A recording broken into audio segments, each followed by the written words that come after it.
ఇది గనక సున్నితమైన ప్రశ్న అయితే నన్ను క్షమించాలి. మీ గత జీవితాలు అడ్డొస్తాయన్న ఆలోచన కూడా రాలేదా? రాలే అసలు. నేను ఏది వద్దు, నా లైఫ్ ఇది. పెళ్లి చేసుకున్న తర్వాత మే ఇద్దరం కలిసి యాక్ట్ చేసిన సినిమాలు 40 పైన. ఎక్కడ పోస్టర్లు చూసినా మావే ఉండేవి. సో జనం అంతగా ఆదరించడానికి కారణం మీ ఇద్దరి మధ్య ఉండే కెమిస్ట్రీ చూసారా, లేక మీ ఇద్దరు దంపతులుగా కనిపిస్తారు కాబట్టి యాక్సెప్ట్ చేశారంట? మొదటి నుంచి కూడా మా పేరంటే జనానికి చాలా ఇష్టం.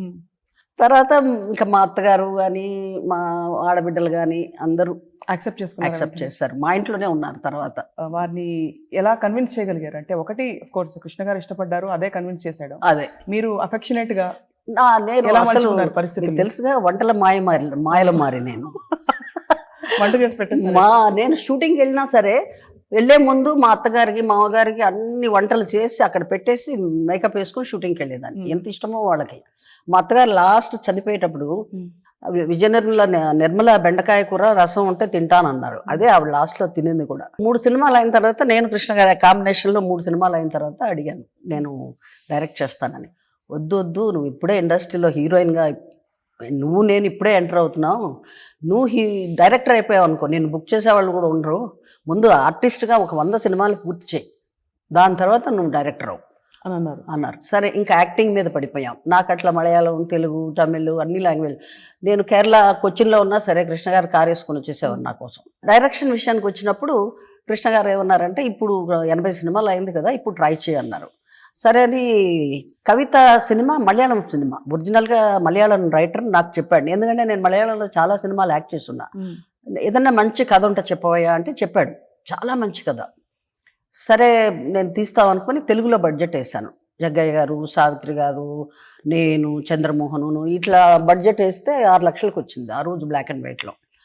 6 లక్షలు అంటే ఫస్ట్ ప్రొడక్షన్ 6 లక్షలు తట్టుకోలేము, మలయాళంలో ఫస్ట్ చేద్దాము, మలయాళంలో కూడా నాకు గ్రిప్ ఉంది కదా, అవును మలయాళంలో చేద్దామని చెప్తే కృష్ణ గారు అలాగే అన్నారు. ఇక నెక్స్ట్ సినిమా తెలుగులో మీనా, ఫస్ట్ సినిమా తెలుగులో డైరెక్షన్. మీనా నవలో నేను చదివాను, నాకు నచ్చింది. ఎక్కడుందంటే మధుసూదనరావు గారి దగ్గర ఉంది, దుక్కుపాటి మధుసూదనరావు దగ్గర ఉంది.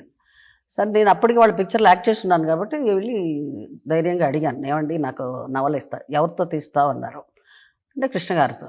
ఏంటి కృష్ణ గారితోనా?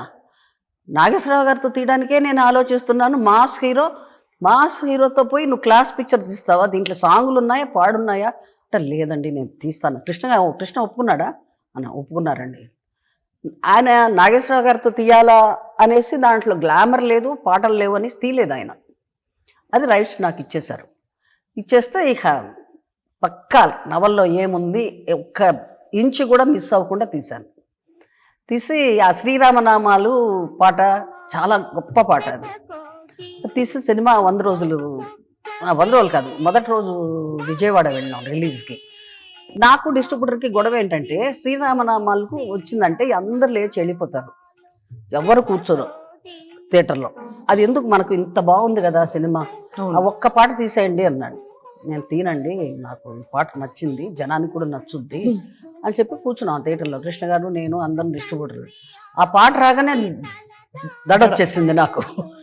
కృష్ణ గారిని గిల్లేస్తున్నాను, ఏమంటే లేచిపోతారా జనం, నువ్వు చూస్తూ ఉండు, ఎందుకు కంగారు పడతావు అన్నారు. నేను అలా చూస్తున్నా, ఎవ్వరు కాదల్లా అంటే నా జడ్జిమెంట్ కరెక్టు అని ప్రూవ్ అయింది. ఇక ఆ పెద్ద హిట్ అది ఆ సాంగ్.